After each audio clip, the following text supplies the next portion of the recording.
අදත් අනුග්‍රහක ආශිර්වාදය ලබා දෙන්නේ කොවිඩ් වසංගතයෙන් පීඩා විඳින සියලු ලෝවැසියන්ටත් සිය පවුලේ අයටත් ආශිර්වාද පිණිස අනුග්‍රහක දායකත්වය ලබා දෙන්න කොරියාවේ සේවයේ නියුතු නම සඳහන් කිරීමට අකමැති මාතර වැලිගම තරුණ මහත්මයා විසින්. තෙරුවන් සරණයි දෙවිහිටයි. අනුග්‍රහක ආශිර්වාදය දක්වපු සියලු දෙනාටම නිදුක් නිරෝගීමත් ජීවිතයක් ලැබේවා කියලා අපි ආශිර්වාද කරනවා. බුදුරජාණන් වහන්සේ මහා කාරුණිකයි. ඔබ අහලා තියෙනවා. යේසුස් ස්වාමීදරුවෝ සියලුම දෙනාට ආදරය දක්වන්න කිව්වා, ප්‍රේම කරන්න කිව්වා. උන්වහන්සේ මහා ප්‍රේමයයි.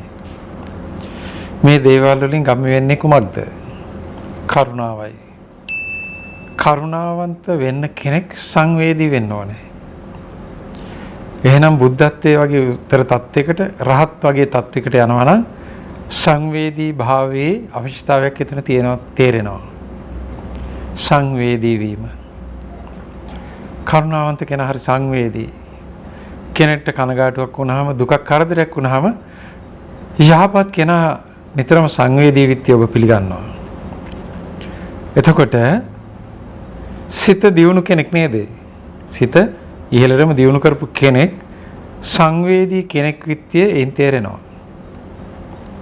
ඔබ කතා කරනවා නිතරම සිත දියුණු කරගන්නේ කෙසේද? ඒ සඳහා කළ යුතු අභ්‍යාස කුමක්ද? කළ යුතු භාවනාවල් කුමක්ද කියලා මගෙනුත් අහනවා. නිතරම සිතේ දියුණු තත්ත්වයේ උදෙසා ඔබ වෙහෙස වෙනවා. සිත දියුණු කරන්නට නම් ඔබේ සංවේදී භාවය ඉහළ තබා ගත යුතු වෙනවා. අද නූතන විදුලි උපකරණ තියෙනවා. සෙන්සිටිව් කියලා වචනයක් පාවිච්චි වෙනවා. එතකොට මේ සෙන්සිටිවේෂන් අඩු වෙලා ගියාම ඒ උපකරණයෙන් පළක් නැහැ. සෙන්සිටිව් නැහැ කියලා අපේ ආයතනයක් තියෙනවා. ඒකෙත් යම් යම් උපකරණ ඒ කාර්මිකව කියන්න මට පෙන්නනවා සර් මේකේ සෙන්සිටිව් ගිහින්. එහෙම තමයි ඒගොල්ලෝ කියන්නේ. දැන් වැඩක් නැහැ. සංවේදී භාවය නැති වෙලා. ඒතකොට වැඩක් නැහැ. වටිනාකමෙන් වැඩි කියන්නේ හොඳටම සංවේදී වෙනවා නම් ඒ උපකරණ පාව වටිනවා. මිනිස්සුත් එහෙමයි. ඔබ සංවේදී භාවයෙන් වැඩි නම් ඔබේ වටිනාකමෙන් වැඩි. සංවේදී වීම අපි අර විද්‍යාවෙන් කතා කරනකොට කියනවා වගේ ভাইබ්‍රේෂන් ෆ්‍රීකවන්සි එක ඉහළ දමා ගැනීමට ඊටාම උදව් වෙන දෙයක් සංවේදී කෙනෙක් බවට පත්වීම. මගේ අද මාතෘකාව සංවේදී කෙනෙක් බවට පත්වීමයි. ඒ තුලින් මම ඔබ මානසික දියුණු තත්වයට කැඳවන්න උත්සාහ කරන්නේ. යම් කිසි පොතක තියෙන දේශනයකින්වත්, යම් ධර්ම කරුණු කාරණා කීමෙන්වත්, යම් බණකට භාවනාවකට ඔබ යොමු කිරීමක් නෙවෙයි. ඔබට ප්‍රඥාව පහළ කරගන්නට උනන්දු කිරීමෙන්. දැන් ඔබ තුල බලන්න ඔබ සංවේදී කෙනෙක්ද කියලා. මම ඔබෙන් අහනවා ඔබ සංවේදීද කියලා. ඔබ කියයි ඔව් මං සංවේදී. මං සෑහෙන සංවේදී කෙනෙක්. මං කියනවා ඔබ සංවේදී නැහැ කියලා. මං ඔප්පු කරනවා ඔබ සංවේදී නැහැ කියලා. හැමදේනම නෙවෙයි, බහුතරයක් අයයි. සංවේදීයත් ඇති මෙතන. මගේ ඥාතිනේ. මම සංවේදී නිසානේ මේවා කරන්නේ. ඔබටත් සංවේදී වෙන්න කියලා දෙන්නේ. එතකොට අපි පටන් ගන්නේ කොතනින්ද සංවේදී නැහැ කියලා දැනගන්න. පහළම තැනකින් පටන් ගමු, සුළු තැනකින්. ඔබේ නිවසට පලා අරගෙන එන බයිසිකලයෙන් එන පලාකාරයව ගන්න. සංවේදීද? අයි කීයද පලා මිටියක්? රුපියල් 25 නෝනා. නැත්තම් 15යි කියයි. ඊගාව ඔබේ උත්තරය මොකද්ද? අපෝ වැඩි ඉච්චර ගන්න පොලෙත් මේ ගාන. අර ගාන රුපියල් 10ක් දෙන්න. රුපියල් 10ක් දෙන්න. මිට තුනම දෙන්න රුපියල් 10ක් දෙන්න. ඔබ සංවේදී වුණේ ඔබේ පසුම්බියටද ඒ අසරණයටද කියලා මට කියන්න. ඒ මිනිස්සේ රුපියල් 5ක් අරගෙන ගිහිල්ලා මන්දිරයක් හදන්නේ නැහැ. ඒ මිනිස්සේ රුපියල් 5 අරගෙන ගිහිල්ලා කැසිනෝ ගහන එකක් නැහැ. සමහර විට පොඩ්ඩක් හවස බොයි, හැබැයි ඒකත් වැරදි. ඒකත් කියන්න ඕනේ. නමුත් ඒක අසරණ දුප්පත් අහිංසක මිනිස්සෙක්. සමහර විට ළමයි දෙන්නේ තුන් දෙනෙක් ඉස්කෝලේ යන්නේ, පොතපත ගන්නේ. ඛණ්ඩ ටිංගිත්තක් හොයාගන්නේ ඔබ ඒ දෙන රුපියල් 5න්. ඔහු ගිහින් පලාකාරයට සල්ලි වේරුවෙන් පස්සේ ඔබ දන්නවද ඔහුට ඉතුරු වෙන්නේ හැන්දාවට කීයක්ද කියලා? ඔබට ඒ දේ දැනගන්න සංවේදීභාවය තිබුණාද කියලා මට කියන්න. එක තැනක්. ඔබ ඕනේ තරම් විනෝද ගමන් ගිහිල්ලා ඇති. එහෙම යනවනේ නේද රට පුරාම. මේ යනකොට ඔබට කුසගින්නක් තේ එකක් බොන්න අවශ්‍ය වුණොත් ඔබ වාහනේ නතර කරේ කොතනද? ලස්සන වීදුරු ගහපු තට්ටු දෙක තුනක Prado Benz BMW නවත්තලා තිබිච්ච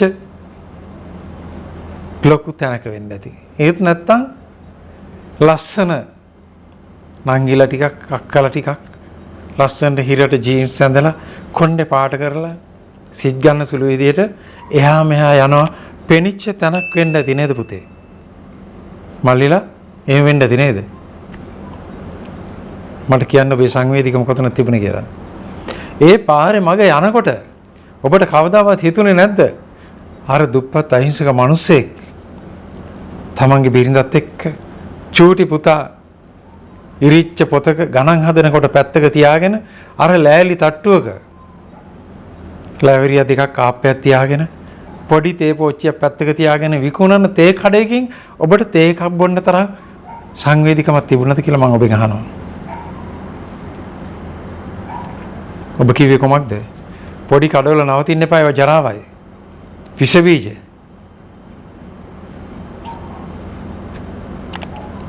ඔබ එහෙම හිතුවද? කිව්වද කියලා මම ඔබෙන් අහනවා. ඔබ සංවේදී නම් ඔබට දකින්න පුළුවන්කම තියෙන්න ඕනේ. ඔබ එතනින් මොනවා හරි කාලා තේ ටිකක් බීලා දෙන මුදලින් අර පුංචි දරුවා එක්සයිස් පොතක් ගන්නවා දකින්න ඔබට පුළුවන්කම තියෙන්න ඕනේ. ඒ පුංචි දරුවට කන්න යමක් හොයලා දෙනවා, ඇඳුමක්, පුංචි සපත්තු දෙකක් අරන් දෙන්න පුළුවන්කමක් ලැබුණා කියලා ඔබට සංවේදී වීමක් තිබුණාද? ඔබ මේ ට්‍රිප් එක මගේ යනකොට පහුගිය දවස්වල දිගට හරහාට මේ පාරවල් වල ඉරිඹු තම්බලා විකුණන ඔබ දකින්න ඇති. කී දෙනෙක් ඒ වාහන නවත්තලා ඉරිඹු කරලක් ගත්තද? රටකජු තම්බලා තියෙන අනුරාධපුර පාරේ යනකොට කී දෙනෙක් නවත්තලා රටකජු ටිකක් කඩල ටිකක් ගත්තද? සංවේදීකම තියෙන එතනයි.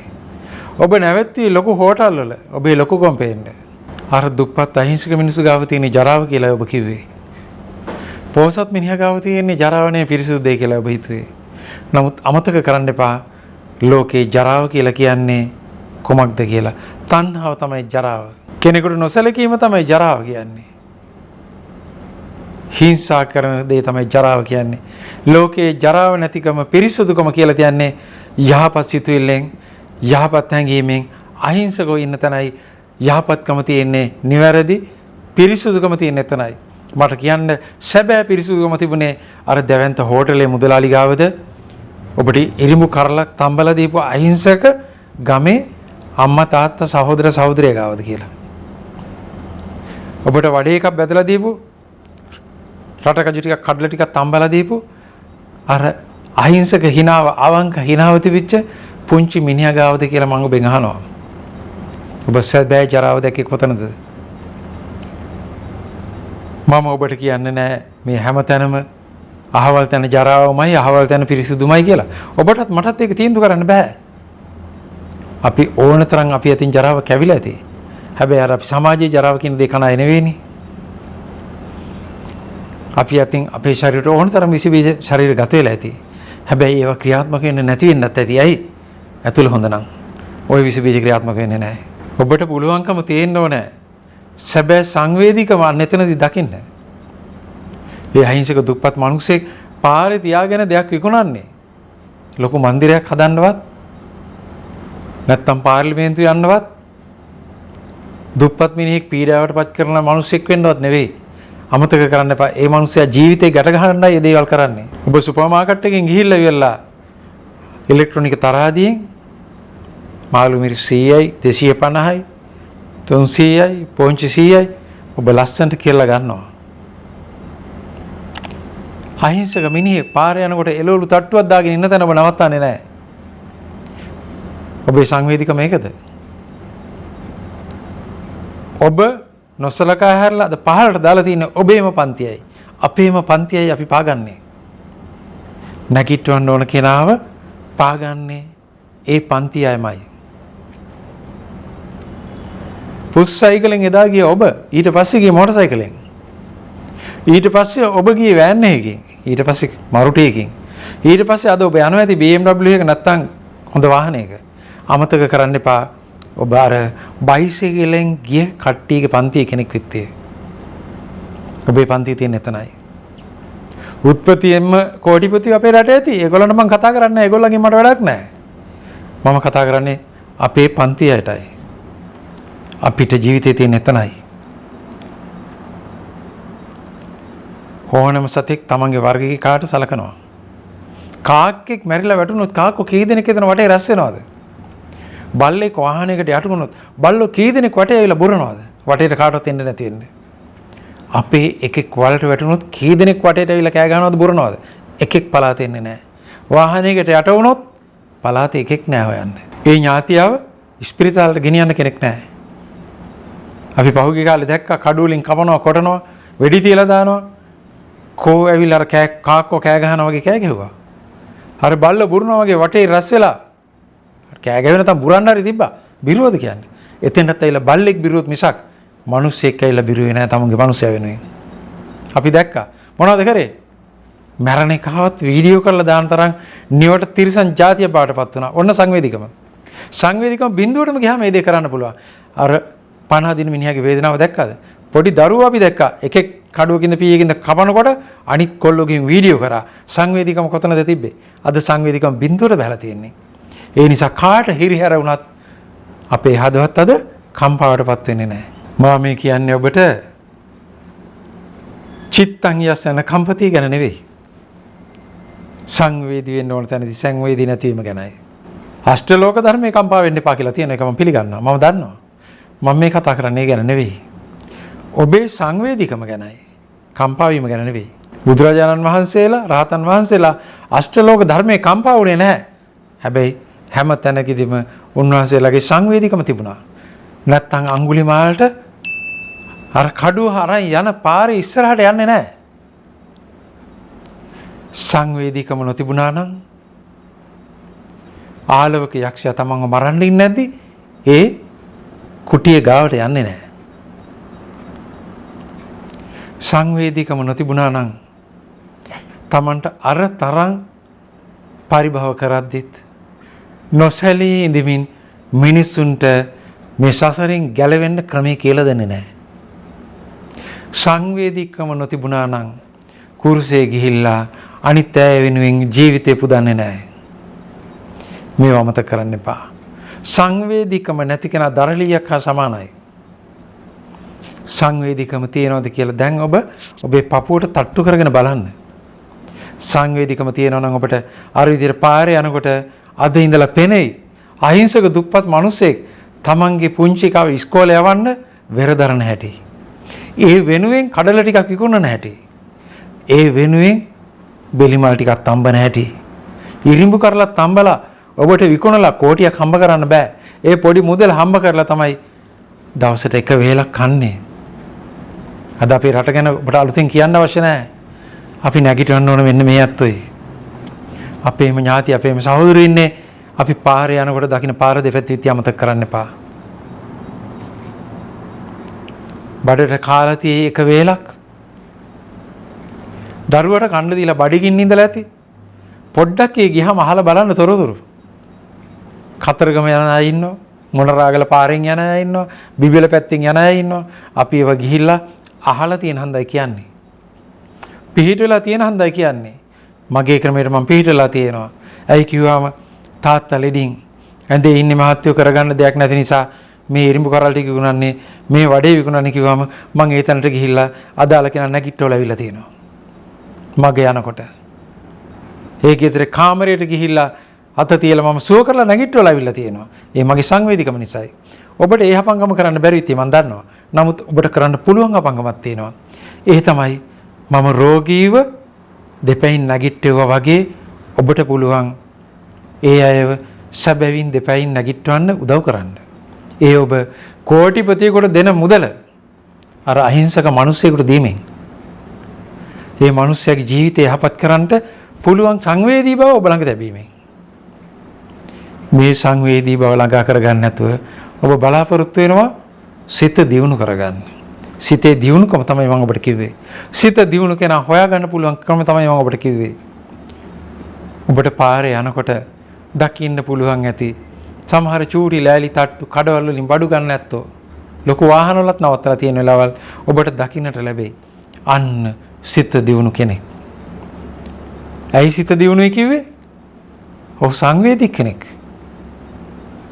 සංවේදී කෙනා සිත දියුණු කෙනෙක්. සංවේදී නිසා ඔහුට දැනුනේ මම මේ තට්ටුවෙන් මේ බඩු ටික ගත්තොත් මොහොත යහපතක් වෙනවා කියලා. ඔහුගේ වචකම හැටියට ඔහුට ලොකු දැනකින් ගන්න පුළුවන්. සමහර දේවල් තියෙනවා සාප්පුවෙම ගත යුතුයි අද ආර්ථිකය හැටියට. මම නෑ කියන්නේ නෑ. නමුත් මග යනකොට පිහිට වෙන්නට පුළුවන් තැනදී පිහිට වෙන්නට සංවේදී වෙන්න. අත දාන්න පුළුවන් තැනදී අත දාන්න. අතර මග යනකොට ඔබේ ලකුණ තිබුණොත් ඒ ලකුණ දැහ ගන්න දක්ෂයෙක් බවටපත් වෙන්න. ලකුණ කිව්වේ කුසලයයි. පිනයි. උකුසෙක් වෙන්න. දැක්ක තැනදී දැහ ගන්න තමගේ පින රැස් කරගන්න කුසලයේ අච් කරගන්න උකුසෙක් වෙන්න කියලා මම ඔබට කියනවා. දැක්ක තැනදී දැහ ගන්න. මම මගේ යනකොට රෝගීන් හම්බ වුණාම ඒ අත සුවපත් කරලා වීඩියෝ දාලා ඔබට තියෙන්නේ මේ පණිවිඩය දෙන්නයි. ඇයි? මගේ ලකුණ පාර යනකොට මම දැක්ක තැනදී ටක් ගාලා දැහ ගන්නවා. ඒක තමයි හපංකම. මොකද්ද ලකුණ? අන්න අර පින මම ටක් ගාලා ගන්නවා. සූදානම් වෙවි ඉන්නේ. දැක්ක තැනදී ඥානවන්තයා පින රැස් කරගන්නවා, එකතු කරගන්නවා, දැහ ගන්නවා. ඔබ අර සංවේදී වීමෙන් යුතුයකමක් ඉෂ්ට කිරීමෙන් කරන්නේ මේ දෙයමයි. මේ හැම දෙයක්ම ඔබේ යහපත සඳහායි වෙන්නේ. අන් අයට යහපත සලසලා යහපත ඔබට සලසා ගන්න කියලා මම ඔබට මතක් කරනවා. සංවේදී වෙන්න පළවෙනි පීවර තමයි මම ඔබට කියන්නේ. සිත දියුණු කරීමේ පළවෙනි අඩිය පළවෙනි පාඩම සංවේදී කෙනෙක් බවට පත්වීමයි. ජීවිත කාලය තුලදී ඔබට සංවේදී වෙන්නට පුළුවන්. විශේෂයෙන් රාජ්‍ය ආයතනයක වෙන්න පුළුවන් බොහෝ විට. නැත්නම් වෙනත් ආයතනයක ඔබ රැකියාව කරන කෙනෙක් වෙන්න පුළුවන්. වෛද්‍යවරයෙක් වෙන්න පුළුවන්. ඉංජිනේරු මහත්තයෙක්, නීතිඥ මහත්තයෙක් වෙන්න පුළුවන්. නැත්නම් ව්‍යාපාරික මහත්තයෙක්, නැත්නම් වෙනත් රැකියාවක් කරන නියෝජිතයෙක් වෙන්න පුළුවන්. ඔබ උදෙන්ම රස්සාවට ගිය වෙලාවේ ඉඳලා සංවේදී කෙනෙක් බවට පත් වුණොත් මේ ලෝකේ කොයිතරම් සුන්දර වේද කියලා හිතන්න.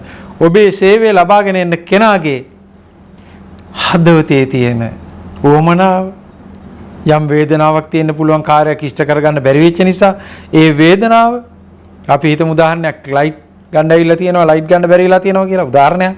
නැත්නම් මොකක් කරු අනුමත කරගන්න ඇවිල්ලා තියෙනවා අනුමත වෙලා නැහැ. මොන වේදනාවක් හදවතේ ඇද්ද? ඒ වේදනාව ඔබට දැනෙන්න ඕන කවුන්ටරේ මේ පැත්තේ ඉඳගෙන. මේ මනුස්සයා පුදුම වේදනාවක් විඳිනවා ඇති. මම මේ තත්ත්වයටපත් වුණා නම් තමා උපමා කොට අනුන්ට සලකන්න බුදුරජාණන් වහන්සේ කියලා තියෙනවා. ඔබේ තත්ත්වයටපත් වුණා නම් ගේ පාස් කරගන්න විදියක් නැහැ. ලයිට් ගන්න විදියක් නැහැ. මම මේ උදාහරණ ටිකක් කියන්නේ බලපත්‍රය ගන්න විදියක් නැති වුණා නම්. නැත්තම් බේට් ටිකක් හරියට ලැබිලා නැත්තම් කොමක් හොදයක් කරගන්න බැරිලා තිබ්බනම් ඔබේ තත්ත්වයටපත් වුණා නම් ඇති වෙන දුක ඔබ හිතන්න. ඒ වේදනාව ඔබට දැනෙන්න ඕන සංවේදී වෙන්න අද ඉඳලා ඔබ වැඩට ගියන් පස්සේ අඬ ගහලා ගන්න. ඒ ඔබමයි කියලා හිතන්න. මේ ඇවිල්ලා ඉන්නේ හැපැත්තේ මේ වැඩේ කරගන්න ඔබමයි කියලා හිතන්න. එතකොට ඔබට සංවේදනය දැනෙනවා. අඬ ගහලා අරගෙන අනේ මම මේ වැඩේ ඉක්මනින් කරලා දෙනම් වාඩිලා ඉන්න චුට්ටක්. ඔබට පුළුවන්කමක් තියෙනවා තේ එකක් ගෙනත් දෙන්න. ඔබට තේ 10ක් අනිත් දවසේ ලැබෙයි. දෙන්න ඔබට වැඩියෙන් ලැබෙනවා. ඔබට ඇතින ආශිර්වාදය ඔබ දන්නවද කොච්චරද කියලා? අර වැඩේ හැකි ඉක්මනින් කරලා දෙන්න සංවේදීව. සංවේදී වෙන්න. අද සංවේදී නැතිකම තමයි මේ අපේ රටේ හෙනේ.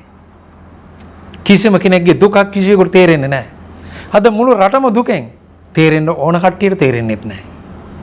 සංවේදී භාවයක් නැහැ. බලන්න අන්තර්ජාලයේදී ටීවී එක දිහා බලාගෙන ඉන්න මට ටීවී එකක් නැහැ. ටීවී එකේ තියන්නේ අන්තර්ජාලයේ තියෙන දේවල් කියලා මම හිතනවා. බලන්න සංවේදී දේවල්ද යන්නේ කියලා. කිසිම සංවේදනයක් නැති දේවල් යන්නේ. කී දෙනෙක් දුකටපත් වෙලාද? මම දැක්ක ගොවියෝ කෑ ගහන හැටි. මම ඒ වෙලාවේ දේශපාලන දැනුත් කතා කරන්න යන්නේ නැහැ. එතකොට අපිට කරදර වෙන නිසා මට කියන්න සංවේදීද නැද්ද කියලා ඒ නිලධාරී. මේ දෙකොල්ල ගැටෙන්නේ සංවේදීකම නැති නිසා. තමන් දැනගන්න තමන් ගොවියෙක් නම් මොකද අද වෙන්නේ තත්ත්වේ මොනතරම් වේදනාවක්ද මේ මනුස්සෙන්ට වෙලෙන්ද මොනතරම් වේදනාවෙන් කතා කරනවද යම් යම් වෘත්තියන යෙදෙනයි වේදනාවෙන් කතා කරනවා යම් යම් ශිල්පියෝ දරුවෝ හැමෝම වේදනාවකින් කතා කරනකොට ප්‍රතිග්‍රාහක පිළට සංවේදනයේ තියෙන්න ඕනේ සංවේදීභාවය ඒ විදිහට හිතලා ඔබ කරා එන කෙනෙක්ගේ සේවය සලසලා දුන්නොත් ඊටාම සංවේදීව හැකි ඉක්මනින් ඔබේම දෙයක් මේ ඇවිල්ලා වාඩිලා ඉන්නේ ඔබමයි කියලා හිතලා කරලා දුන්නොත් තේ එකක් හරි ගෑනලා දුන්නොත් ඔබ දැනගන්න ඒ පුද්ගලයා තුලින් ඔබට තියෙන ආශිර්වාදය විශ්වය හරහා ලැබෙනවා විශ්වයේ මනසක් ඒ පුජ්‍යලයට තියෙනෙත් මනසක් ඔබටත් තියෙන මනසක් මම මේ කතා කරන්නේ ඔබේ උඩු හිත ඔබට තියෙන සිත ගැන නෙවෙයි ඔබ නොදන්නා ස්ථානයක සැඟවී තියෙන යටි සිත හේවත් උපවිඥානාත්මක මනස විශ්වය හරහා ඒ පුජ්‍යලයාගේ උපවිඥානාත්මක මනස හරහා සිදුවෙන ගනුදෙනුව ගැනයි ඒ ආශිර්වාදය ඔබ කරා එන්නේ ඔබට හිතන්නත් බැරි විදිහටයි මිනිස්සෙක්ට දෙන ආශිර්වාදයේ තරම් ආශිර්වාදයක් මං හිතන්නේ කොහෙවත් ඇති කියලා අවංකවම හදවතින් එන ආශිර්වාදයේ ඔබේ ජයග්‍රහණයට විශ්වලාගෙන එන ආශිර්වාදයක්මයි. ඔබ දන්නවද ටික දවසක් යනකොට ඔබේ කීර්ති නාමයේ කොයි තැන්වල කතා වේද කියලා එතකොට. නිකන් හිතලා බලන්න. මහත්තයෙක් ඉන්නව හවල් කන්තෝරුවේ. පුදුම කෙනෙක් ගිහිල්ලා බලන්න වටිනවා. එහෙම ඔබ දැකලා තියෙන්නේ. එහෙම ආරංචි එනවා. අපි දැක්කනේ අර පොලිස් නිලධාරි මහතුරු සමහර අය ගැන වැරදි කරන අනන්ත අප්‍රමාණ ඉන්න දෙපාර්තමේන්තුවේ හරි ලස්සන ඒවා දානවා. පින්තූර දානවා. හිතන්න බැරි තරම් හොඳ හදවත් තියෙන නිලධාරියෙක් මෙන්න කියලා දාලා තියෙනවා. අපි දැක්කා. ඒ කතාව උනේ ඇයි? සංවේදීකම තිබිච්ච නිසා. මම දැක්කා පොලිස් නිලධාරි මහත්තයෙක් බත් එකක් ගෙනින් දීලා අහිංසක හිඟන මිනිස්සෙක්ට එතන වාඩිලා ඒ මිනිස්සුත් එක්ක කතා වෙවි ඉන්නවා. අර මිනිස්සයා කෑම කනවා. දෙන්නම සිමෙන්ති බිමින්දගෙන ඉන්නවා. ඡායාරූපයක් අන්තර්ජාලයේ පල්ලෙලා තිබ්බා. පොලිස් නිලධාරි මහත්තයා බත් එක ගෙනින් දීලා. කොයිතරම් සංවේදීද බලන්න. දුක නොතේරි සංවේදනයේ නැති තත්ත්වයට පත් කරේ කවුද කියලාත් පොඩ්ඩක් හිතන්න. පොලිස් නිලධාරි මහත්තුරු සංවේදී වුණොත් කවුරු හරි හිතනවද දන්නේ මේ රට ගෙනිය ගන්න බැරි වෙයි කියලා. මං එහෙම හිතන්නේ නැහැ. ලෝකයක් සාර්ථකව ගත වෙන්නේ ගමන් කරන්නේ සංවේදී හදවත් තිබුණොත් විතරයි. සංවේදී වුණාමයි ලෝකයක් ලස්සන වෙන්නේ. ඒ වගේ නිලධාරි මහත්තුරු නිසා එදා ඒ අන්තර්ජාලයේ පිටුව ලස්සන වුණා. ඒ වගේම තමයි අපේ රට පුරාමත් හැමදාමත් මේ විදිහේ සංවේදී පිරිසක් බිහිවෙච්ච දවසට අපේ රට සාර්ථක භාවයට යන දවස් වැඩි ඈත නෙමෙයි. ලස්සන වෙන දවස් වැඩි ඈත නෙවෙයි. සංවේදී භාවයේ අනිවාර්යෙන් මේ භූමියේ තිබිය යුතු දෙයක්. සංවේදී භාවයේ නැති නිසා තමයි අපිට කතා කරන්නට සිද්ධ වුනේ සත්ව ඝාතනය ගැන. මාංශ අනුභවය ගැන කතා කරන්න සිද්ධ වුනේ. දරුණු අපරාධ ගැන අපිට කතා කරන්න සිද්ධ වුනේ සංවේදී භාවය නැති නිසායි. මත්පැන් බොන මිනිස්සයා සංවේදී භාවය නැති කර ගන්නවා. ඔබ දන්නවනේ. මත්පැන් බීව ගමන් සංවේදී භාවයේ ඒ සෛල සියල්ල විනාශ වෙනවා. සංවේදී කෙනෙක් නෙමෙයි ඔහු. කුඩු ගහනගෙන බෙරෙඩ් වලින් කපා ගන්නවා සංවේදී නැති නිසා. මත්ද්‍රව්‍ය ගන්නගෙන කපා ගන්නවා ඔබ දන්නවා. ඇයි? සංවේදීකම බිඳුවක්වත් නැහැ. දැන් තේරෙනවද සංවේදීකම නැති වෙන්නේ කොහොමද කියලා? ඒ තත්ත්වයටපත් වුණාම මුළු රටේම සංවේදනය නැති වෙනවා. සංවේදී නැහැ. ඒවා පිටු දැක්කොත් විතරයි සංවේදී ජීවීන් ටිකක් මේ පොළොව මත ඉන්නේ. සංවේදී මිනිස්සු ටිකක් මේ ලක් පොළොවේ පහළ වෙන්නේ. එහෙනම් සංවේදී භාවය මොට කරන දේවල් මේ භූමියෙන් ඉවත් වෙ යුතුයි නේද? සතෙක් මරාගෙන කනකොට සංවේදී භව තියෙනවද? හරි දුකයි.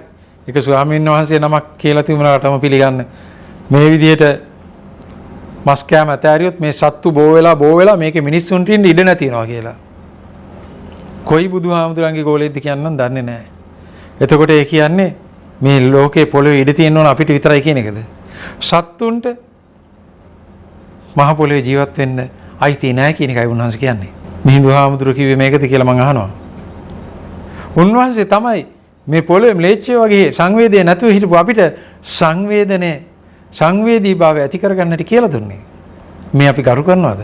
මිහිඳු හාමුදුරුවෝ පණිවිඩය ගෙනාවේ අපේ උත්තරීතර බුදුරජාණන් වහන්සේගේ ධර්මය තුලින්. අපි ගෝලයෝ බුදු පුත්තු බොදු දරුවෝ තාත්තා වගේම වෙන්න බෑ නේද? පියාණන් වගේම වෙන්න බෑනේ. අනුබුදු ඒ කියන්නේ අර දෙවැනි පියා නේ බුදු පියාණන් එහෙනම් දෙවැනි පියා අනුබුදු පියාණන් කිව්වේ කැහුවෙත් නැහැ දෙවෙනි පියාණන් කියන දේ අහන්නෙත් නැහැ. කවුරු කියන එකද අහන්නේ කියන්නේ අපි දන්නෙත් නැහැ. සංවේදී වීම තමයි සියලු සාන්තුවරයන්ගේ අනුශාසනාව තුළ ගැබ් වෙලා තියෙන්නේ. සංවේදී කෙනා තුළින් කිසිවෙකුට හානියක් වෙන්නේ නැහැ. ඇයි සංවේදී බව තියෙනවා. ඔබට කරන්න පුළුවන් ලේසිම දේ තමයි සංවේදී කෙනෙක් බවට පත් වෙන එක. අපි සංවේදී. බල්ලා ලෙඩ වුණාම ගෙදර ඉන්න පුදුම සංවේදී බවක් දැනෙනවා. ඒක නිසායි ගිහිල්ලා තුරුල් කරගෙන ගිහිල්ලා බේත් තරම් දෙන්නේ. ගෙනල්ලා ඔළුව අතගගා බූල් පීර තමන්ගේ ඇඳේ පැත්තකින් තමන්ගේ රෙද්දත් වරගෙන තුරුල් කරගෙන නිදා ගන්න ගෙවල් තියෙනවා. ඒ ගෙදර සේවයට ඉන්න කෙනෙක් අසනීප වුණාම තමන්ගේම වර්ගයේ කෙනෙක් බල්ලෙක් නෙවෙයි පූසෙක් නෙවෙයි මිනිස්සෙක්. ඒ මිනිස්සයව තුරුල් කරගෙන ගිහිල්ලා අර විදිහට බේත් ටිකක් කරන් දෙන්න පුළුවන් කෙනෙක් ඉන්නවද? තමන්ගේ ඇඳේ පැත්තකින් සනීපෙනකන්වත් නිදාගෙන ඔළුව අත ගන්න පුළුවන්කමක් තියනවද කියලා මං අහනවා. බල්ලව තුරුල් කරගන්න අපිට පුළුවන් අනිත් જાතියක වෙලත් බලු જાතිය වෙලත් තුරුල් කරගන්න පුළුවන්. මම කියන්නේ නැහැ සත්තුන්ට අනුකම්පාව දක්වන එක වැරදි කියලා. මම කියන්නේ ඊට වඩා ඔබ මනුෂ්‍ය වර්ගයට අනුකම්පාව දක්වන්නෙක් වෙන්න ඕනේ. තමන්ගේ જાතිය තමන්ට ලොකු නැති වෙලා තියෙනවද? මනුෂ්‍යයාට තමයි වින කරන්නේ. බල්ලගේ ඔළුව අත ගන්න ගමන් තමයි අල්ලපුවත් මිනිහට හිරිහැර කරන්නේ. කොඩි වින හදිහුණුවන් කරන්නේ. රණ්ඩු සරු වලට යන්නේ පිහියෙන් ගහන්නේ වෙඩි තියලා දාන්නේ නඩු වලට පටලන්නේ කරදර කරන්නේ. බල්ලාව අත ගන්න ගමන් පූසාව උකුල අත තියාගෙන ඔළුව අත ගන්න ගමන් තමයි සේවකයාට බැනවදින්නේ. නෝනා සේවිකාවන්ට ගහන්නේ. ඔබ දැක්කේ නේද වීදුරුව තියෙනවා. කෝප්පේ කුඩුනා නේද කියලා. ඔබ ගහනවා සේවිකාවට සේවකයාට ගහනවා. පූසාගේ අතින් දෙයක් වැටුනහම මොකද්ද කියන්නේ? නේ හොර කිටි ඔයා කරපු දේ දැක්ක නේද? පෙට්ටියා. හොර පෙට්ටියා. එතකොට සේවිකාවගේ අතින් වීදුරුවක් වැටුනහම ඔබ දැනගනින් ඔබේ පඩි මාස දෙක කපනවා. පටාස්. ඔය තියෙන සංවේදීකම. සංවේදීකමත් නැහැ මේකත් නැහැ මේකත් නැහැ. මට නම් සත පහක් වටින්නෙත් නැහැ. ඔබේ වටිනාකම කීයද කියලා ඔබ තේරුම් ගන්න ඉදාට. මිනිස්සෙන්ට ආදරය කිරීමේ වටිනාකම තමයි දෙව්සුව මෙහි අපේ හේතුපාඨය. අපි අර පිට්ටනිය පුරාම පෙන්වන්නේ මිනිස්සෙක් විසින් මිනිස්සෙන්ට දැක්විය යුතු ප්‍රේමයයි. මිනිස්සෙන්ගේ දුකට තියෙන සංවේදනයයි පෙන්වන්නේ. ඒකයි අපි සත පහක් ගන්නෙ නැත්තේ. කිසිම පඳුරක්වත් ගේන්න දෙන්නේ නැත්තේ. එන සියලුම දෙනාට නොමිලේ කණ්ඩ බොන්න දීලා අරින්නේ. අර ලක්ෂ ගානකට කණ්ඩ බොන්න දෙන්න හැම තිස්සෙම කෑම තියෙනවා අපේ භූමියේ. පටන් ගත්තලා ඉවරනකම් ඕනෑම වෙලාවක කෑම කෑකි ආපු අය දන්නවා. කීයක් ගෙවුව දාන්න සත පහක් නැහැ. අපිට ඒවා ලැබෙනව දෙන නිසා. එතකොට අපි දෙනවා අය. සියලු දෙනාම කුසගින්නේ නොතියා අපි යවන්නේ කුසගින්නේ තියෙන සංවේදී භාවය අපිට තියෙන නිසායි. ඒ සංවේදීන අපිට දැනෙන නිසායි. අපි හොඳට කණ්ඩ බොන්න නැතුව දුක් විඳයි නිසායි. අපිට දුක තේරෙනවා කුසගින්න හොඳට දැනෙන නිසායි අපි කෙනෙක්ට කුසගින්න ඉන්න දෙන්නේ නැත්තේ. අපි ලෙඩ රෝග වෙලා අපේ ඇත්තෝ ලෙඩ රෝග වෙලා දුක් විඳිනවා අපි දැකපු සංවේදනයේ තියෙන නිසායි අපි දෙවියන්ගේ උදව්වෙන් අපේ ආධ්‍යාත්මික ශක්තිය යොදලා කොහොම හරි නිරෝගී කරලා සතුටින් යවන්නේ. අපිට දුක හොඳට තේරිච්ච නිසායි අනික් කෙනාට දුක් විඳින්න දෙන්නේ නැත්තේ. මිනිසෙක් වෙත කළ යුත්තේ මෙන්න මේ දෙයි. අපි ආදර්ශයක් දෙන්නේ. මගේ පවුලින් ඔබට මම මේ දෙන්නේ මේ ආදර්ශයයි. අපි මිනිස්සුયો අපි සත්තුන්ට ආදරය කරන්න ඕන කරුණාව දක්වන්න ඕනේ. මිනිසෙක්ටයි පළවෙනිම ආදරය දක්වන්න ඕනේ කරුණාව දක්වන්න ඕනේ. අපිට පිහිට වෙන්න වෙන කෙනෙක් ඉන්නේ නැහැ. මිනිසයාට පිහිට විය යුතුයි. උදව් කළ යුතුයි. ඔබ ළඟට අද ඉඳලා එන කෙනාට මේ ඇවිල්ලා ඉන්නේ ඔබමයි කියලා හිතලා පිහිට වෙන්න. එයාට වෙන සරණක් නැහැ මම මේකට උදව් නොකරොත් කියන தත්ත්වේ මනසට ගන්න ඔබට දියුණු වෙන්න අවශ්‍ය නැහැ. ඔබ පුම්බගෙන ලොක්ෙක් වගේ එහාට මෙහාට ඇවිදලා ගේන ෆයිල් එක අල්ලලා විසි කරලා මේක කරන්න මේක කරන්න බෑ තේරෙන්නද ඔයාලා කිව්වම කියලා. එදාට ඔබ ලොක්ෙක් නෙමෙයි වෙන්නේ පොඩ්ඩෙක්. පහත්ම ජීවියෙක් බවට දාටපත් වෙන ඉතිය අමතක කරන්න එපා. ඔබේ ಗುಣ ගායනා කරන්නේ නැහැ කොහෙවත්. ඔබේ අගුණයි කියවෙන්නේ. කවදා හරි ඔබ පෙන්ෂන් ගියාම ඔබ සත 5කට කෙනෙක් ගණන් ගන්නේ නැති වෙනවා. ඒවා අපි අත්දකපු දේවල්.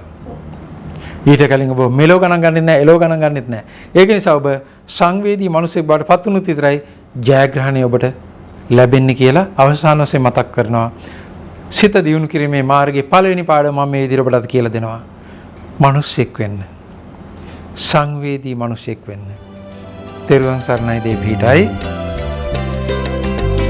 නින්ද ප්‍රශංසා ලාභ අලාභා යස අයසා දුක සැපතා අටලෝ දහමයි දෙසුයේ මුනිදා පිටුපායනු බැරි කිසිදා අටලෝ දහමයි දෙසුයේ මුනිදා පිටුපාය